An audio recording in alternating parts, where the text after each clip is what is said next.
Możesz całe życie uciekać przed prawdą o sobie. Możesz ją zagłuszać hałasem, obowiązkami, religijnymi słowami, które nic nie kosztują. Możesz przykrywać ją poprawnością, aktywnością, nawet modlitwą, byle tylko nie zostać sam na sam ze sobą. Ale przychodzi taki moment, kiedy wszystko to przestaje działać, kiedy milkną usprawiedliwienia, a to, co w tobie ukryte, zaczyna wychodzić na powierzchnię i wtedy okazuje się, że człowiek nie jest w stanie unieść prawdy o sobie. Prawda bez miłości jest nie do wytrzymania. Dlatego tak bardzo boimy się ciszy. Uciekamy od niej instynktownie, bo cisza nie jest pusta, cisza obnaża. A jednak istnieje miejsce, w którym można spotkać prawdę i nie zostać zniszczonym. Istnieje przestrzeń, w której człowiek może zobaczyć siebie takim, jakim jest i jednocześnie nie uciec, nie załamać się, nie popaść w rozpacz. Tym miejscem jest adoracja, dlatego że tam prawda przychodzi razem z miłością. Tam Bóg nie odsłania wszystkiego naraz, nie oskarża, nie przygniata. On prowadzi człowieka delikatnie, warstwa po warstwie, tak, aby mógł to unieść, tak, aby się nie rozpaść. Adoracja nie jest więc dla ludzi idealnych. Jest dla tych, którzy już wiedzą, że sami siebie nie uniosą. Dla tych, którzy przestają wierzyć we własne maski. Dla tych, którzy zaczynają przeczuwać, że jeśli nie spotkają się z prawdą w miłości, to ta prawda ich kiedyś zniszczy. I właśnie dlatego adoracja nie jest dodatkiem do życia duchowego. Ona jest walką o przetrwanie. Zapraszam do wysłuchania homilii ojca Augustyna. W adoracji nie chodzi o to, żeby o czymś Pana Boga poinformować albo też od Niego coś usłyszeć. Czasami chodzi tylko o zwykłe przetrwanie. To może zabrzmieć tak ontologicznie, filozoficznie, ale chodzi o to, żeby zaistnieć. Żeby całą świadomością swojego istnienia powierzyć się Bogu, jakby wrócić do źródła. Utrwalić jeszcze raz swoje istnienie w Nim. Takie przylgnięcie nie potrzebuje jakichś specjalnych działań, przygotowań. Często dokonuje się w jakiejś ubóstwie wrażeń, w prostocie motywacji. Wiemy dobrze, że grzech wprowadza w serce człowieka, w serce moje czy Twoje, takie łaknienie atrakcji, łaknienie przeżycia czegoś wyjątkowego, albo ciągłego doznawania jakiejś gratyfikacji, zaspokojenia naszej ciekawości i tak dalej. A w adoracji zupełnie o coś innego chodzi, jakby o pozbycie się tego wszystkiego, co degraduje w sumie nasze istnienie. Kiedy człowiek trwa przez wiele lat w jakichś wyjątkowo dewastujących go grzechach, to amputuje się z niego umiejętność trwania z Bogiem, nie potrafi wytrzymać z Nim. I odkrywania w tym trwaniu głębokiego szczęścia zamiast płytkiego zaspokojenia zmysłów, jakby się reorientuje, przestawia się na zupełnie coś innego. Łatwo podejmujemy decyzję, by się zgubić w rozlicznych zajęciach. Z trudnością decydujemy się, by się odnaleźć w trwaniu przed obliczem Jezusa, w Jego słowie, w Jego sercu. Cisza jest bardzo trudna, cisza nas odrzuca, cisza modlitwy. Niekiedy jest tak, że na adoracji, kiedy tak bardzo potrzeba jest ciszy, ludzie nie wytrzymują, zaczynają śpiewać, modlą się na głos, kończy się modlitwa, ktoś inny rozpoczyna. Nie wiedzą, co zrobić z tą ciszą, a ona jest szansą na, nie tylko na usłyszenie Boga, raczej na przeżycie Go. Człowiek ucieka w rozmowy, w telewizyjne obrazki, w zajęcia, które wypełniają nas tylko jakoś powierzchownie, naskórkowo. Drzwi kaplicy czy kościoła szybko zostawiamy za sobą z byle jakiego powodu. Byleby tylko nie być zbyt długo z Jezusem, nic nie czyniąc, nic nie słysząc, nic nie mówiąc. A to jest wielka szansa jednak na to, żeby odzyskać siebie w Nim, bo tak się łatwo człowiek gubi. Tymczasem popatrzmy na Mojżesza jeszcze raz, który otrzymał tylko 10 słów, ale jakich potężnych, że do dzisiaj miliony ludzi się z tymi słowami liczy. I dzień w dzień wchodził na Synaj z zakrytym obliczem i ukrywał blask jaki był efektem jego fascynująco długich rozmów z Bogiem, ale też przebywania z Bogiem. Ktoś kiedyś mi powiedział, i to niestety była osoba duchowna, w ten sposób: wolę już sprzątać ubikacje i korytarze, niż być na adoracji. Bardzo mnie to nudzi. Wstrząsające wyznanie, do którego wracam raz po raz, bo żeby było dla mnie jakimś takim policzkiem otrzeźwienia. Ale bracia i siostry, popatrzmy na adorację dzisiaj. Spróbuję przynajmniej ją przybliżyć wam od innej strony. Adoracja Najświętszego Sakramentu uczy nas takiego cierpliwego i pokornego trwania. I jak sam tego doświadczam, jak sam to zauważyłem, pozwala stopniowo odkrywać szczęście innego gatunku niż to, które obiecują nam billboardy czy reklamy.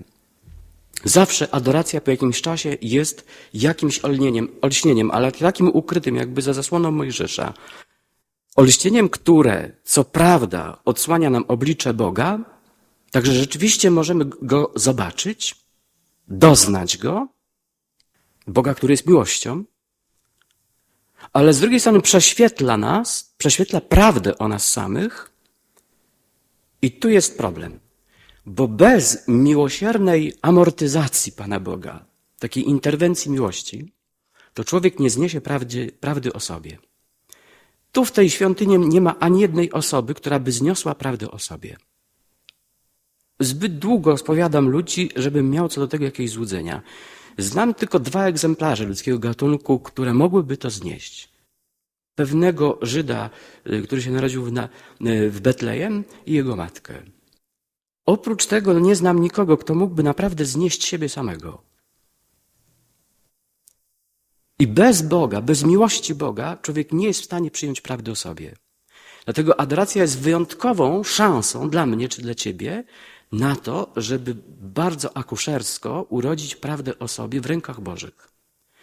Bo on dosłownie pozwala człowiekowi urodzić się do prawdy, otaczając ciebie łonem miłości. Najpierw poznajesz jego miłość, później poznajesz jego prawdę. Adoracja jest taką szansą na to. Oczywiście możemy tego nie dopuścić i znowu zacząć śpiewać, modlić się, odmawiać litanie, albo powiedzmy liczyć czas, kiedy się to skończy, albo już w ogóle od razu wyjść, żeby się nie łudzić niczym. Ale może być czymś innym, może być tym, o czym mówię.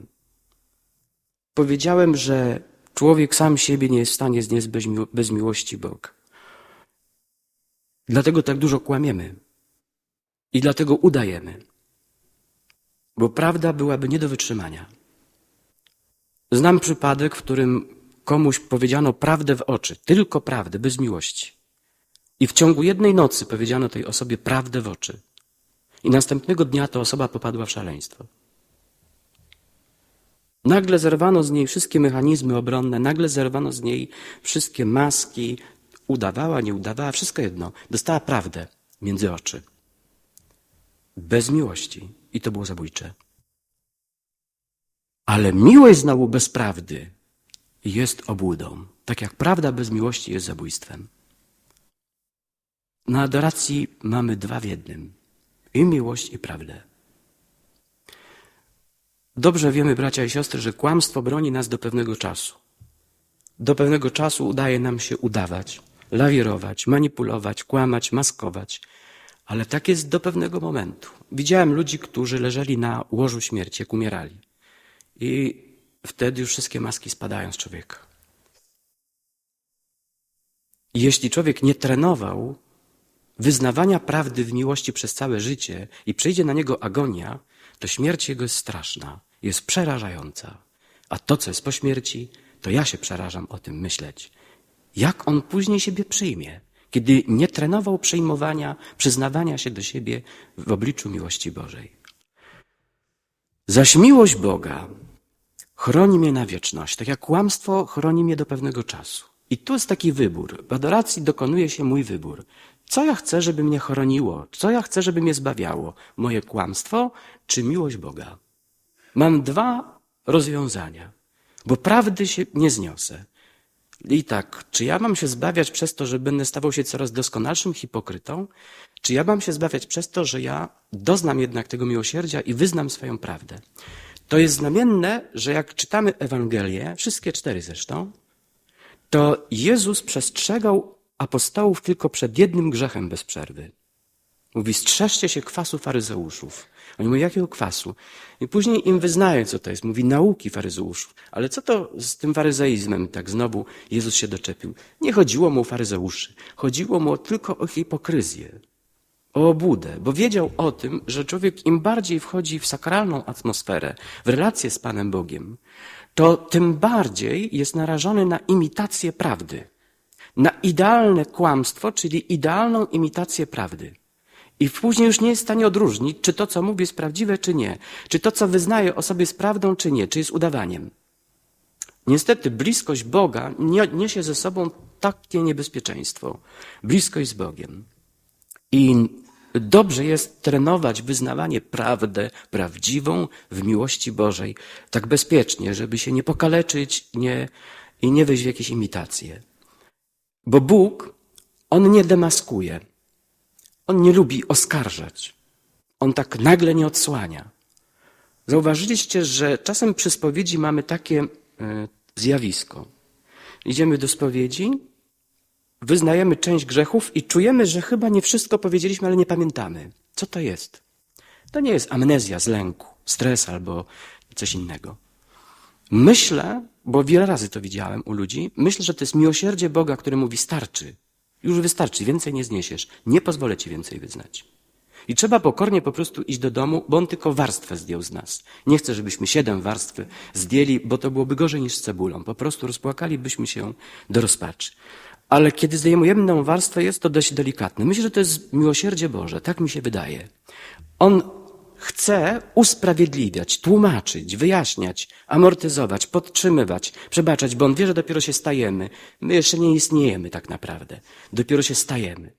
I w tym akcie stworzenia bardzo jest potrzebne wyznawanie prawdy w obliczu miłości. Myślę, że to jest konstytutywne dla istnienia ludzkiego, że to nas właśnie tworzy najbardziej. Jestem świadomy, że bez obecności miłosierdzia Boga nie potrafiłbym siebie samego przyjąć z całą prawdą o mnie. Jedno pytanie. Co chcesz teraz uczynić? Zachęcam cię jako człowiek, chrześcijanin, kapłan, do krótkiego wyboru, który nie musi być jakimś bardzo mocno deklaratywnym, po prostu w sercu. Co chcesz uczynić z prawdą o sobie? Dalej kłamać, czy oddawać się miłosierdziu Bożemu, miłości Bożej?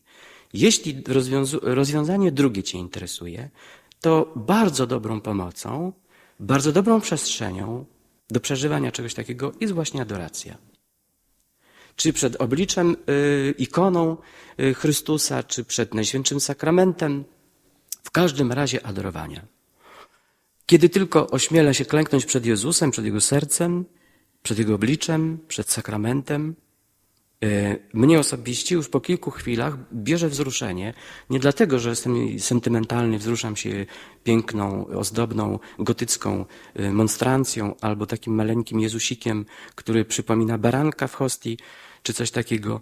Tylko ja widzę wyraźnie, że moja prawda o mojej miłości do Boga w zderzeniu z prawdą o miłości Boga do mnie jest tak czymś koślawym, tak śmiesznym, że ja wstydzę się, śmieszy mnie to, smuci, boli i wstydzi. I to jest bardzo trudne, bo Bóg jest przerażającą miłością, porażającą miłością, totalną, czystą. A ja tyle lat Go kłamałem, oszukiwałem, miałem Go za nic, lekceważyłem, był dla mnie Bozią, Panem Budzkiem, nigdy nie był Bogiem. Ja wtedy to widzę. Jest mi trudno znieść ten moment prawdy. A jeszcze jak sobie przypomnę swoje grzechy, to już w ogóle jest trudno wytrzymać. A jeśli sobie jeszcze uświadomię, jak bardzo jestem zdeprawowany w środku, jak bardzo zakłamany, jak wielu ludzi zraniłem, no bo prawda wychodzi o mnie. Jak to znieść? Ale przychodzi mi wtedy ten płacz i Bóg przychodzi mi z pomocą, to wzruszenie, które On mi pomaga przyjąć. I czuję, że On przychodzi z ulgą, z mądrością i pokojem, że broń Boże nie oskarża mnie. Kiedy na modlitwie, a szczególnie na adoracji, ktoś z was czuje się oskarżony, samopotępiony, czy potępiony przez jakiś dziwny głos, na pewno nie pochodzi to od Ducha Świętego. Nawet najgorsze rzeczy Bóg stara się, chce, jak Kainowi, wytłumaczyć. On interweniuje z miłością najpierw. Nie chce człowieka zgubić. W całej Biblii, w całym natchnieniu, w całym objawieniu przebrzmiewa objawienie, w którym widać, że Bogu bardzo zależy na człowieku. Nie jakoś tam zależy, tylko bardzo mu zależy.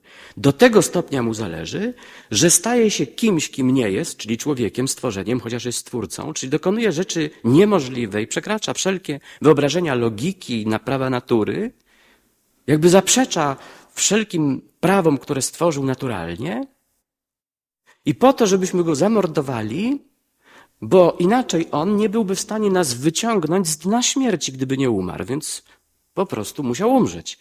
Sam sobie nie odbierze życia.